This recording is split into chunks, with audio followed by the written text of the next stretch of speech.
que la Bible dit ceci. « Oh, vous n'êtes pas sous la loi, mais vous êtes sous la grâce, et à cause de cela, le péché n'aura pas de pouvoir sur vous. » Oh! Qu'est-ce que la loi et qu'est-ce que la grâce?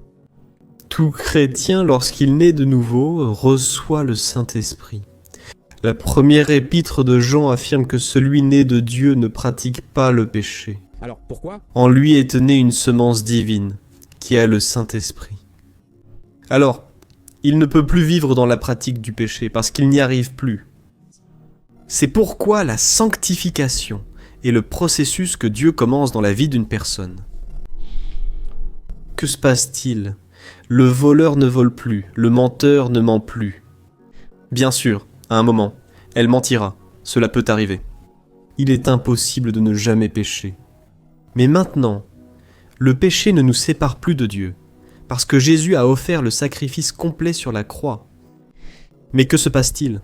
Si la personne persiste dans ce péché, elle peut en devenir esclave, mais ce n'est pas obligatoire. Jésus a dit « Qui commet le péché en devient esclave » Jean, chapitre 8. Mais si le Fils vous libère, véritablement, vous serez libre. Que se passe-t-il? Ce n'est pas parce que j'ai donné ma vie à Jésus que je vais être totalement libéré. Non, je ne serai libre que si la vérité me libère. Si je laisse Jésus ou le Saint-Esprit diriger ma vie. Et alors, qu'est-ce qui se passe? On se trompe parce qu'on pense « Oh, j'ai péché, alors ça veut dire que je ne suis pas libéré. » Non, tu es déjà libéré. Il te suffit de croire au pardon de Dieu, que Jésus a payé pour ton péché, et d'avancer. J'ai compris. Et ne pas rester à se martyriser, parce que le rôle du diable, c'est quoi? Accusateur. Il est l'accusateur de nos frères. Pécher davantage puisque tu as déjà péché, non? Si tu ne crois pas en la grâce, tu vas t'appuyer sur ta propre force, tu comprends? Moi? Je dois résoudre. Je vais y arriver. Et là, tu te frustres encore plus, et tu t'enfonces encore plus dans le péché. Alors, pour revenir à parler de la loi. C'est A? La Bible dit, la force du péché, c'est la loi. Comment ça, A? La Bible dit ça. La force du péché, c'est la loi. Qu'est-ce que ça veut dire? Plus il y a de lois, plus le péché ressort. Je vais te donner un exemple. Tu ne peux pas regarder ici. C'est là que tu vas regarder, hein? Tu comprends? Tu te dis, oh là là, je ne peux pas, je ne peux pas, je ne peux pas. C'est là que tu vas tomber. Je ne peux pas pécher avec mon regard. C'est là que tu vas vraiment regarder, tu vas t'enfoncer, tu comprends? C'est-à-dire la loi. Comment la loi est-elle apparue? Quand l'homme, il avait péché, n'est-ce pas? Adam et Ève ont péché. Dieu a dit, désormais, vous vous réconcilierez avec moi à ma façon. Le premier couple qui a péché, Adam et Ève, ils se sont couverts de feuilles de figuier. Dieu a dit, non des feuilles de figuier, non, je n'accepte pas ça. Ce sera par le sang d'un animal. Dieu a sacrifié un animal et les a couverts. Pour montrer ceci, le sang des animaux va vous couvrir temporairement. Parce que Dieu voulait leur montrer que le salaire du péché, c'est la mort. Et c'est une désobéissance. Et Dieu avait déjà dit, le jour où vous pécherez, où vous mangerez de ce fruit, vous mourrez. Pour que nous ne mourions pas, il faut que quelque chose meure à notre place. Alors, Dieu a créé cette méthode spirituelle. L'ennemi, c'est drôle, parce que l'ennemi copie les choses de Dieu, n'est-ce pas? Parce que si tu veux augmenter ton pouvoir du côté du diable, de Satan, tu vas devoir sacrifier des animaux, des poules. Des boucs, non? C'est ainsi. L'ennemi copie simplement ce que Dieu fait, non. Dieu a dit, vous devrez sacrifier des animaux. Mais les êtres humains, tu vois, de plus en plus, ils ne voulaient pas, ils pensaient comme ça. Je vais pécher. Et après, il suffit de tuer un agneau, tuer. Un taureau? Tuer un bouc et tout était réglé, tu comprends? Et donc, même lorsque Jésus est venu ici sur terre, le système religieux était dépassé comme ça, tu comprends? Ils commerçaient et constatèrent que ceux ayant besoin de l'animal pour le sacrifice faisaient grimper les prix de façon absurde. C'est contre, n'est-ce pas? Mais moi non. J'ai compris. Le truc de la loi... Alors, ce qui s'est passé. Les gens vivaient comme des brebis égarées. D'accord, n'est-ce pas? Et puis Dieu a suscité Moïse, qui a libéré le peuple, n'est-ce pas? De l'esclavage là en Égypte. Ils ont traversé la mer, et ce peuple, pratiquement 2 millions de personnes, était là dans le désert, ce peuple sans aucune loi, n'est-ce pas? Et Dieu a alors donné les commandements à Moïse. Il a donné les 10 commandements, et pas seulement ceux-là. Mais ils disent qu'il y a plus de 600 lois dans l'Ancien Testament. Lois cérémonielles et d'hygiène. Par... Exemple. Une loi dit: si vous voyez un chien mort dans la rue, ne le mangez pas, donnez-le à votre voisin ou au peuple voisin. Donc, il y a beaucoup de lois qui sont difficiles à comprendre, et il ne faut même pas chercher à comprendre. C'est pour que tu aies une connaissance. Mais pourquoi? Parce que c'était des lois d'hygiène. Dieu savait que cela pouvait contaminer, car les autres peuples ne respectaient pas les lois d'Israël. Tu comprends ce qui se passe quand Dieu a donné la loi. Jusque-là, ils ignoraient ce qui était péché, hormis la conscience de leur cœur. Je comprends, moi. Je vais te donner un exemple. Si un Indien se trouve là-bas dans la forêt atlantique, là-bas, tu vois, soudain, il tue son ami. Personne ne lui a dit que tuer est un péché, mais c'est une loi de Dieu. Tu ne tueras point. Mais dans son cœur, il se sent déjà coupable. J'ai compris, j'ai fait quelque chose que je n'aurais pas dû faire. C'est ça, tu as compris. Selon l'apôtre Paul, ceux qui n'ont pas connu la parole de Dieu, qui n'ont pas connu Jésus, seront jugés selon la loi de la conscience. La Bible en parle peu. Revenons ici. Lorsque Dieu a donné la loi à Moïse, le peuple a dit: « Écoute, ne t'inquiète pas, nous allons t'obéir en tout. » Et Moïse? Il est resté 40 jours sur le mont Sinaï, apprenant avec Dieu, ayant une relation intime avec Dieu. Il est resté à jeûner. C'était quelque chose de surnaturel, ce qui s'est passé là-bas. Dieu lui a tout montré, n'est-ce pas? Son plan, y compris les lois. Quand le peuple a vu ce mouvement, n'est-ce pas? La terre et la montagne ont tremblé. Toucher la montagne pouvait tuer, et Moïse y est resté. À ce moment-là, le peuple qui avait déjà entendu les 10 commandements a dit à Aaron: « Écoute, crée un Dieu pour nous, parce que Moïse, je pense qu'il a déjà mis trop de temps, et je crois qu'il ne reviendra même pas. Il doit déjà être mort là-bas. » Et ils ont créé leur propre Dieu.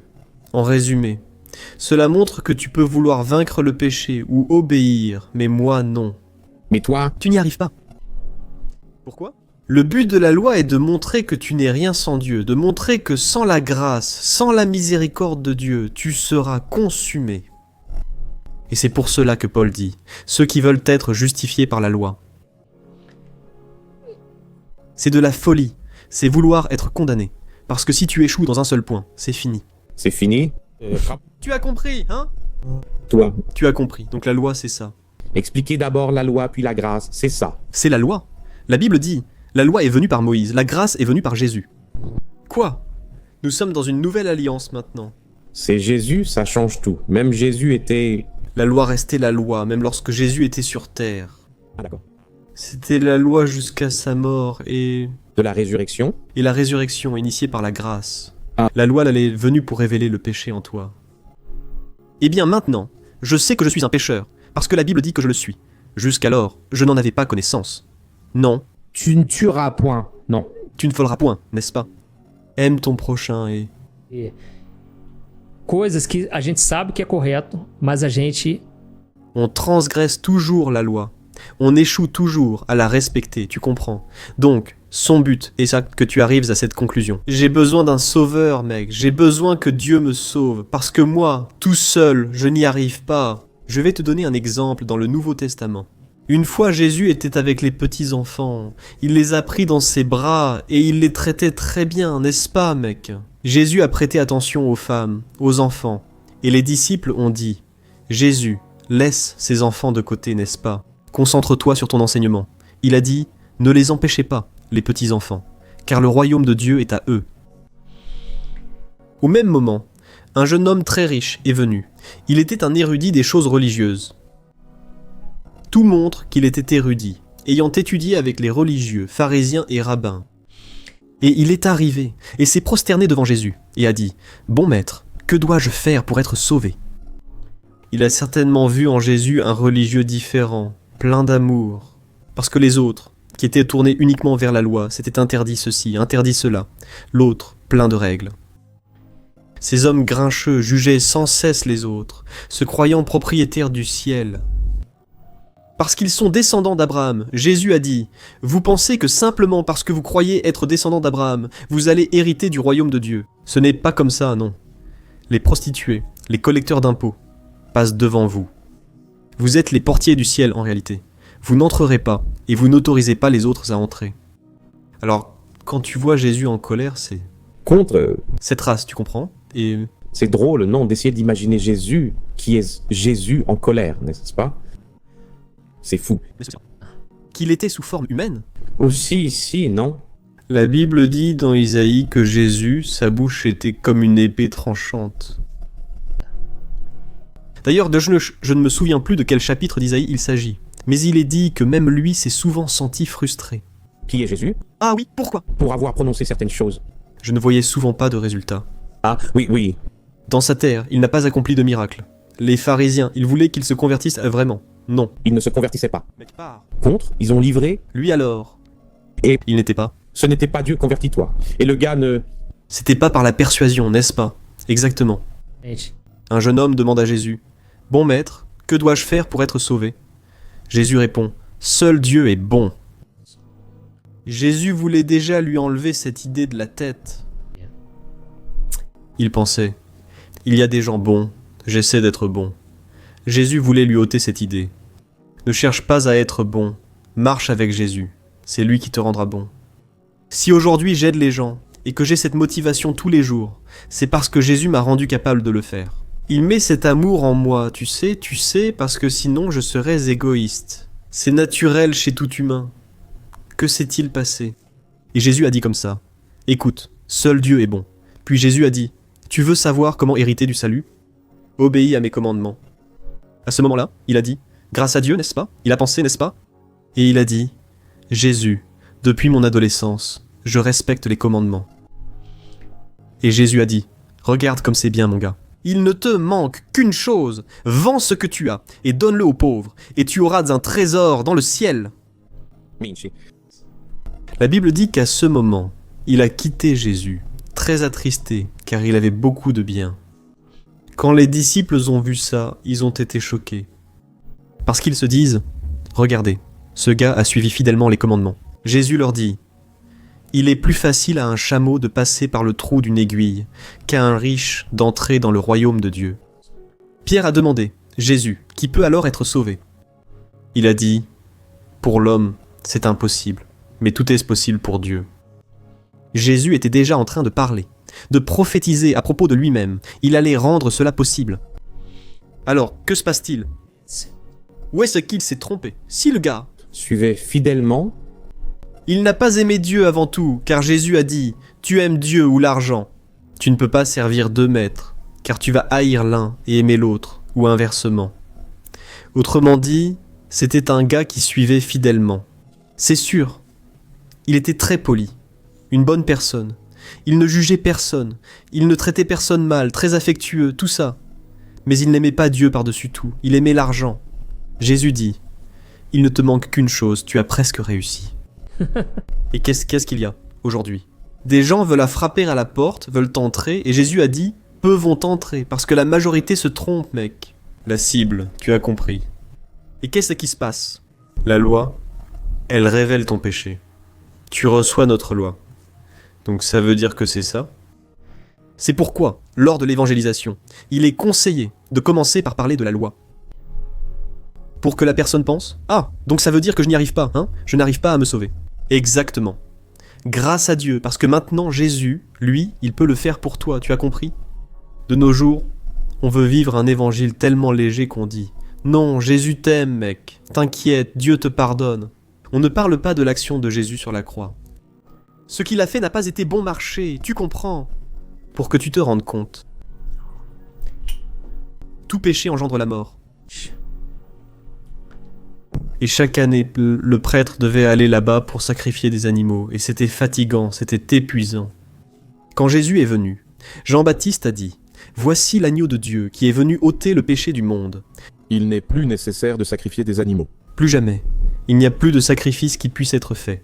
Même si tu as commis le pire péché et connais la parole, le sang de Jésus t'a déjà pardonné.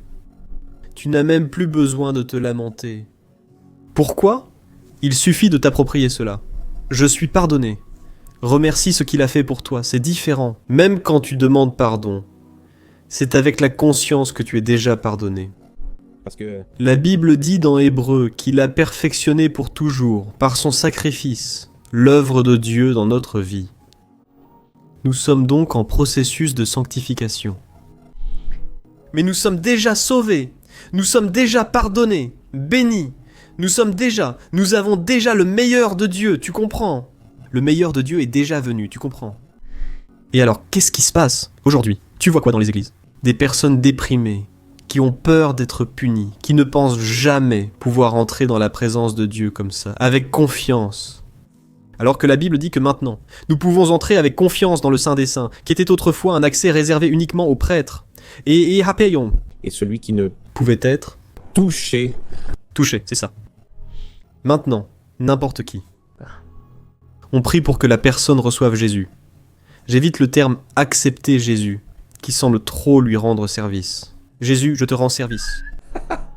Accepté. Aujourd'hui, je t'accepte. D'accord, je recevrai la grâce, non? Tout ce que tu vois dans le Nouveau Testament parle de recevoir. Quand je parle de la loi représente aussi l'effort humain. C'est l'effort de chercher la bénédiction de Dieu. Voici un exemple. Il y a beaucoup de personnes qui pensent en ceci. Si j'arrête de donner la dîme, Dieu ne va pas me bénir. La dîme illustre clairement la loi de l'Ancien Testament. Celui qui ne donnait pas la dîme subissait des malédictions, car un dévoreur venait punir ceux qui n'obéissaient pas. Dans Deutéronome 28, il est dit que celui qui désobéit sera puni, et celui qui obéit profitera du meilleur de la terre. Dans la Nouvelle Alliance, non, tu ne seras plus maudit, tu es déjà en Christ. La Bible dit qu'il n'y a plus de condamnation pour ceux qui sont en Christ. Tu as compris. Ce qui va se passer. Ah, donc tu dis que je peux pécher et vivre comme je veux. Si tu es né de nouveau, tu souhaites plaire à Dieu et être en sa présence. Paul a dit, « Ma chair veut faire ce qui déplaît à Dieu, veut faire ce qui est péché. Mais mon esprit, moi, je veux plaire à Dieu. » Il s'écrie, « Misérable que je suis, qui me délivrera de ce corps de mort ?» Mais il conclut en disant, « Mais grâce à Dieu, par Jésus-Christ, qui a donné sa vie pour nous. » Alors, et dans le verset, et dans ça, c'était au chapitre 7 qu'il parle tout le temps de la chair. Les amis, il est si difficile de vaincre le péché. Je n'arrive pas à faire le bien que je veux, mais je fais constamment le mal. Mais au chapitre 8, il explique que maintenant, nous ne sommes plus dominés par la chair. Tu peux échouer si tu pèches. La Bible affirme que nous avons un avocat qui intercède constamment pour nous devant Dieu. Autrement dit, tu auras toujours le pardon. Parce que ce qu'il a fait était parfait. Tout est accompli. Il n'y a plus rien à faire. Et alors, aujourd'hui, tu vas lutter contre ce péché, mais pas avec ta propre force. Tu vas lutter parce que chaque jour, ta chair le veut, le désire, et Dieu, lui. Selon 2 Corinthiens 5, 17, la Bible affirme que ceux en Christ sont une nouvelle créature. Les choses anciennes sont passées. Tout est devenu nouveau, tout est devenu nouveau. Qu'est-ce que cela signifie spirituellement? Mais vos émotions que vous avez vécues dans le passé, vos expériences, il n'y aura pas un blackout dans votre esprit. C'est-à-dire, la personne qui s'est beaucoup impliquée dans le péché quand elle a été dans le monde, probablement elle va vivre un combat plus grand. Après être devenue un nouveau converti, cela ne veut pas dire que maintenant je suis devenu un saint et que je ne vais plus désirer cela. Non, parfois cela reviendra. Et le diable va insister pour rappeler qui il était. Mais la capacité de Dieu aussi, Dieu garantit sa part. Alors, tu as parlé de... Et de la grâce. La grâce vient par Jésus. Elle est venue par Jésus. Autrement dit, tu n'es pas sauvé par tes œuvres. Tu n'as rien à faire pour être accepté par Dieu. Tu es déjà accepté. Alors, maintenant tout est par la foi. La Bible dit, mon juste vivra par la foi. La Bible. Là, dans Ézéchiel 36, verset 26, Dieu a prophétisé. Il a dit, un jour, j'ôterai le cœur de pierre et donnerai un cœur de chair. Je veillerai à ce que mes enfants suivent mes voies. Parce que je vais mettre la loi dans leur cœur et je vais leur donner un nouvel esprit. C'est-à-dire, la loi te révèle le péché, mais elle ne te donne pas la force de vaincre le péché. Mais le Saint-Esprit, lui, te rend capable. Tu as compris? J'ai compris. Alors Paolo dit, nous sommes les ministres d'une nouvelle alliance, non de la lettre, qui tue, mais de l'esprit, qui vivifie et demeure. Il n'était pas là. Les gens interprètent mal, ils pensent, alors ça veut dire que je ne peux pas trop étudier, n'est-ce pas? Parce que la lettre tue. Je vais devenir froid spirituellement, non. Plus tu étudies, avec le cœur ouvert, en demandant à Dieu de te parler, plus tu vas te rapprocher de Dieu. Mais il disait ceci, la lettre tue. Juste connaître les lois. Ce sera juste ta sentence, mec.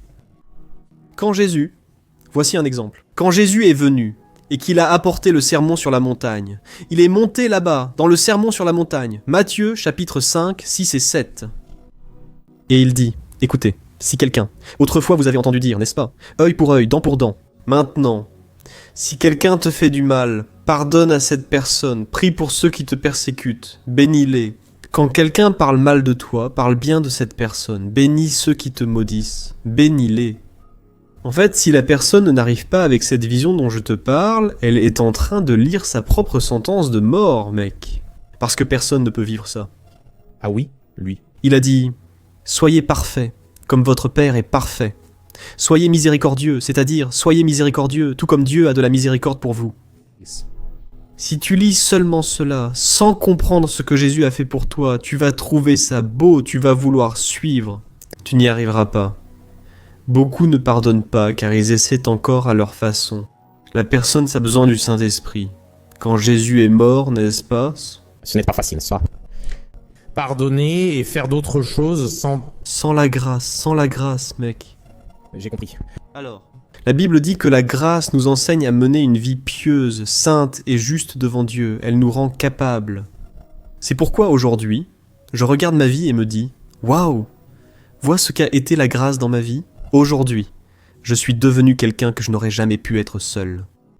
Je fais des choses que je n'aurais jamais pu faire seul. Je n'aimais pas travailler.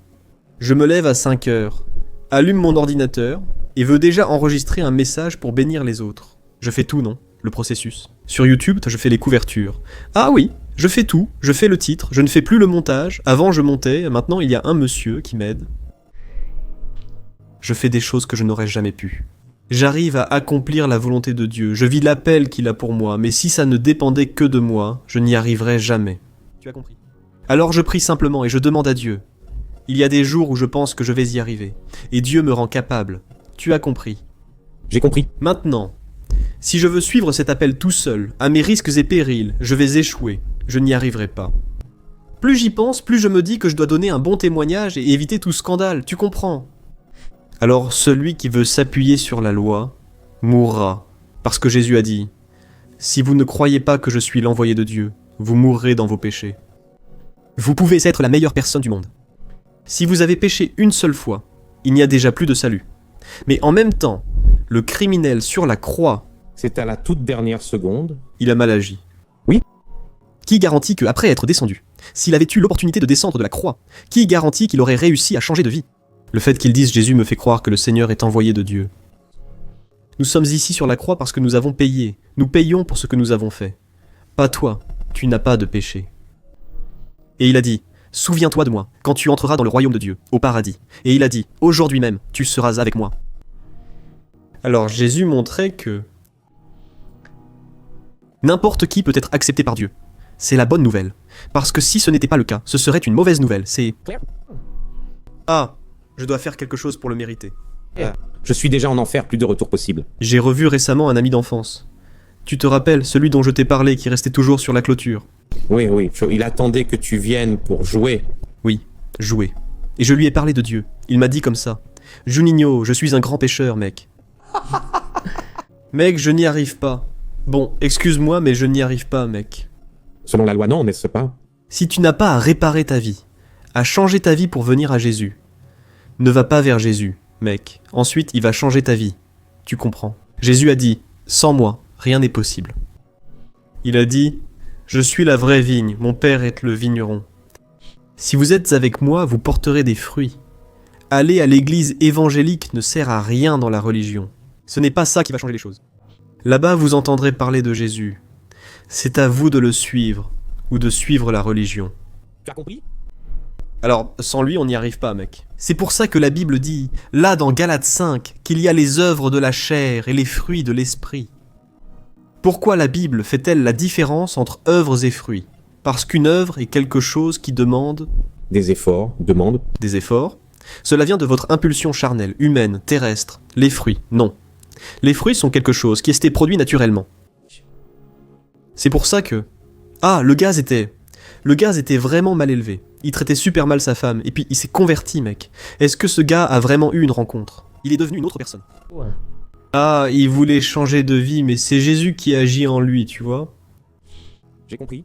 Alors, ce que je remarque, c'est que ce qui fait la différence dans la vie du chrétien, c'est la vision qu'il a de la grâce. De la grâce de Dieu, cela change sa vision de Dieu. Parce qu'il commence à voir. Notre Dieu n'est pas un Dieu qui veut punir. La Bible dit que même dans l'Ancien Testament, qui était basé sur la loi, Dieu ne prenait pas plaisir à la mort du méchant. Il disait « Je veux que vous vous convertissiez et m'obéissiez pour pouvoir choisir. Je comprends. » Peux-tu imaginer un Dieu qui prendrait plaisir à l'erreur de quelqu'un? Ou bien, ah, tu n'as pas suivi ce que je dis, je vais te punir. Je n'arrive pas à voir ce Dieu-là. Parce que ce... Dieu est parfois vendu, n'est-ce pas? Exactement. Alors, Un Dieu qui est bon peut-il vouloir punir? Et pourquoi cela arrive? Des gens sont malheureux, même en ayant Jésus, parce que Jésus a dit « Vous êtes bienheureux, je suis venu pour que vous ayez la vie en abondance. » Pourquoi? Parce qu'ils suivent des règles. Les gens vont à l'église. Je ne parle pas de tous, mais la plupart, c'est quoi? C'est basé sur des campagnes et des vœux. La personne pense comme ça. Oh là là, je ne peux pas échouer à la campagne. Si j'échoue, Dieu ne va pas me bénir. Alors, si je n'ai pas de conviction dans la parole, les gens vont me convaincre, vont m'emprisonner avec des règles. Tu comprends? j'ai compris. Et alors, on doit vivre la grâce. Là, dans Hébreux, chapitre 2, il est dit ceci: nous ne devons pas mépriser la bonté, la tolérance et la patience de Dieu, car c'est la bonté de Dieu qui nous conduit à la repentance. Dieu est très bon, Dieu est miséricordieux, Dieu est un Dieu de grâce. Et c'est sa bonté qui nous convainc. En lisant cela, j'ai trouvé cela très intéressant, car j'ai pensé, les amis, ce n'est pas la peur de la punition qui me pousse à me repentir. Cela ne provoque qu'un remords simple, je me sens coupable, j'ai mal agi, mais sans vraiment me livrer. Parce que le repentir, c'est un changement de mentalité. Je ne veux plus ça pour ma vie. Tout simplement, il ne me convient plus de faire cela. C'est la bonté de Dieu qui nous convainc du péché. Mais cette bonté n'est pas toujours de caresser dans le sens du poil. La Bible dit, par exemple, dans Hébreux chapitre 12, que Dieu est Père et qu'il nous discipline parce qu'il nous aime. Et nous ne devons pas mépriser sa discipline, parce que ce sera douloureux et difficile, mais cela portera ensuite ses fruits dans notre vie. J'ai compris. Então, C'est de ce qu'on disait. Je me suis converti, j'ai donné ma vie à Jésus, mais je vis toujours dans le péché. Dieu va te discipliner. Ah, tu veux dire que tu as eu un accident? Non, ah, Dieu va me faire payer. Non, Jésus a déjà payé, mais il va te discipliner. D'abord, je crois que Dieu nous parle individuellement. wow. Il va nous convaincre. Sors de là, mon fils. Ce n'est pas bon pour toi, Il amène des gens qui te disent ça directement ou indirectement, parfois aussi. Ah, il ne va pas changer. Il ne veut pas changer. Alors, parfois Dieu doit utiliser quelqu'un. Quelqu'un s'en rend compte, tu comprends. Le pasteur qui parfois regarde les jupes des femmes. Quelqu'un a dénoncé le pasteur. Ces jours-ci, il y a eu un... Enfin, pas ces jours-ci, ça fait déjà un moment. D'un gars, le fils de la pasteur de l'église, qui allait dans des motels... Enfin, pas des motels, mais des bordels, hein, je sais. C'est plus fréquent qu'on ne le croit. Si quelqu'un veut vivre en pensant « Je ne peux pas faire ça », Vas-y, et fais-le. Ah, mon ami, là, la personne, si elle n'aura pas la force de vaincre, c'est... la dépendance de Dieu, c'est prier, laisser la parole transformer ta vie. C'est là que tu découvres la volonté de Dieu, bonne, parfaite et agréable. J'ai compris. Je ne me rappelle même plus ce que je disais. Non, t'as dit que tu allais conclure ça. Oui. Quand on parle de la grâce et de la loi, Ah, c'est la bonté de Dieu. Il nous discipline, tu comprends. Et il m'a déjà discipliné plusieurs fois. Oui, on sent Dieu nous parler. Dieu nous appeler. Tu dis... la discipline, c'est comme un père. Parfois, c'est ça. Oui, c'est donner une punition, ce qu'on appelle une punition, n'est-ce pas? Oui, c'est une punition, n'est-ce pas? Mon fils, par exemple, s'il fait quelque chose de mal, je ne vais pas le maltraiter. Non. Mais, par exemple, tu lui enlèves, je ne sais pas quoi, sa console de jeu, ou tu lui enlèves quelque chose. Mon fils, quand il est très capricieux, on lui enlève sa tablette et il reste sans pendant un moment. C'est une punition, mais c'est ça. Oui. Comprends que c'est mal. Premièrement, Dieu, lui, il ne crée pas le mal. Dieu, non. Non, il peut permettre, tu comprends? D'accord, lui, Nom de- il punit quelqu'un en lui infligeant une maladie. Exactement. Chier. D'ailleurs, j'ai déjà vu des gens, non. Un jeune homme qui, après s'être converti, n'a pas abandonné cette vie sexuelle. Oh. Qu'allait-il se passer? Il a contracté une maladie sexuellement transmissible. J'ai compris. Il a compris. La Bible, dans Hébreux 12, dit de voir les difficultés comme une discipline de Dieu. C'est bien ce qui est écrit. Ce n'est pas que Dieu. Dieu a permis, mec. Oui, c'est ça. Ce n'est pas Dieu qui a causé cette maladie, mais il en a subi les conséquences. Exactement d'un acte ou d'un péché. Exactement. Alors Dieu, on ne peut pas plaisanter avec Dieu, tu comprends? Et on ne peut pas laisser de place à ça. Et tout cela, on doit le faire parce qu'on veut être avec Dieu, pas par peur, tu comprends? Dieu ne veut pas de cette idée que Dieu va nous punir. Ça non, ce n'est pas de Dieu, tu comprends?